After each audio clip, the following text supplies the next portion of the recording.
has been called America's first great philosopher. He's been compared to Plato, and I always think of him as America's Shankaracharya, because if you read Emerson, you see Advaita Vedanta expressed in American language of the 19th century, and it's very clear, and a big part of the insights he was drawing upon were coming from the Vedic literature he was studying. And Thoreau was given a copy of the Gita by Emerson to keep with him when he spent a year on Walden Pond, famously, leading to his most famous book called Walden, which every high school and college kid in America reads. And in that book, he calls himself a yogi.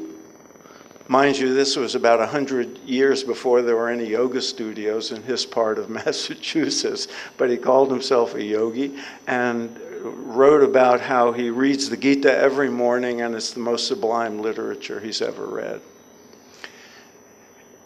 Thoreau, therefore, was influenced by the Gita.